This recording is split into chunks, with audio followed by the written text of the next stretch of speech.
Hi അസ്സലാമു അലൈക്കും. അപ്പോൾ നമുക്കിന്നൊരു അടിപൊളി തനി നാടൻ ചേമ്പിൻ്റെ തീയൽ കണ്ടാലോ.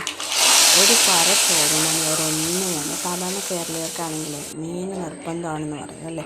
നമുക്കും അങ്ങനെ തന്നെയാണ്. പക്ഷേ ഇതുപോലുള്ള ഐറ്റംസൊക്കെ ഉണ്ടെങ്കിൽ, ഇതുപോലുള്ള നാടൻ കറികളൊക്കെ ആണെങ്കിൽ വേറെ ഒരു കറിയും വേണ്ട ചോറുണ്ണാൻ. അത്രയ്ക്ക് ടേസ്റ്റ് ആയിട്ടുള്ളൊരു ഐറ്റമാണ്. അപ്പോൾ ഇത് നോർമൽ ചേമ്പാണ്, നീലത്തണ്ടൊന്നും അല്ല, സാധാരണ പച്ച ചേമ്പിൻ്റെ തടയാണ് എടുത്തിരിക്കുന്നത്. അതൊന്ന് നമുക്ക് ആ കട്ടിയുള്ള ഭാഗം ഒന്ന് മാറ്റിയെടുക്കണം.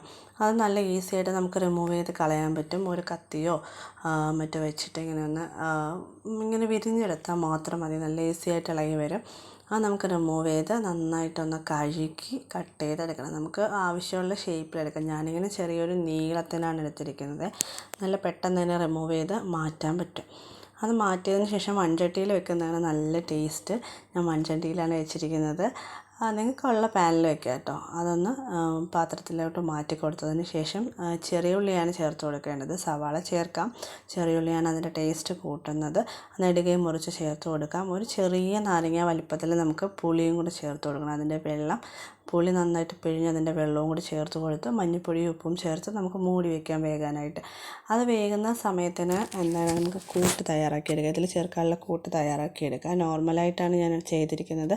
വറുത്തൊന്നും അരച്ചിട്ടില്ല. വറുത്തരച്ച് വെക്കുകയാണെങ്കിൽ സൂപ്പർ ടേസ്റ്റാണ്. ഇതിൻ്റെ ഇരട്ടി ടേസ്റ്റ് കിട്ടും നമുക്ക്. പക്ഷേ ഞാനിപ്പോൾ അങ്ങനെയൊന്നും എടുത്തിട്ടില്ല. സാധാരണ തന്നെയാണ്. 1 കപ്പ് തേങ്ങയും മഞ്ഞൾപ്പൊടിയും പിന്നെ അതുപോലെ മല്ലിപ്പൊടി, മുളക് പൊടി, ഈ 3 പൗഡറും കൂടി നന്നായിട്ട് റോസ്റ്റ് ചെയ്തെടുത്തിട്ടുണ്ട് കേട്ടോ.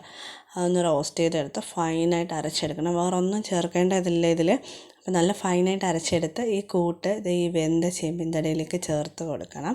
അതിന് ശേഷം നന്നായിട്ട് ഇളക്കി പാകത്തിന് ഉപ്പ് നോക്കിയിട്ട് നന്നായിട്ടൊന്ന് കുറുക്കിയെടുത്താൽ മാത്രം മതി. വേറൊന്നുമില്ല ഇതിൽ. ഒരുപാട് ലേറ്റാവും എന്നൊക്കെ പറയും, പക്ഷേ എളുപ്പത്തിൽ ഒരു 5 മിനിറ്റ് കൊണ്ട് തന്നെ നമുക്ക് ഈ ഒരു കറി റെഡിയാക്കി എടുക്കാം.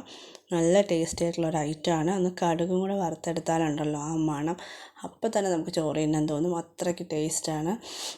അടുത്തൊക്കെ വീടുകാരൊക്കെ ഉണ്ടെങ്കിൽ ഈ മണം കാരണം നിവർത്തിയാണല്ലോ കേട്ടോ. അത്രയ്ക്ക് ടേസ്റ്റുള്ളൊരു ഐറ്റമാണ് ഈ നാടൻ കറികളെന്ന് പറയുന്നത്. നല്ല ചൂട് ചോറും ഒരു തോരനോ അവിയലോ ഒക്കെ കൂട്ടി ഈ കറിയും കൂടി ചേർത്ത് ഒരു പിടി പിടിച്ചാലുണ്ടല്ലോ വേറെ ഒന്നും വേണ്ട. അത്രയ്ക്ക് ടേസ്റ്റിയാണ്. അപ്പോൾ എല്ലാവരും ട്രൈ ചെയ്ത് നോക്കണം കേട്ടോ. കൂട്ടത്തിലെ കമൻസും കൂടെ ഫീഡ്ബാക്കായിട്ട് അറിയണം. കൂടാതെ സബ്സ്ക്രൈബ് ചെയ്യാനും മറക്കരുതേ.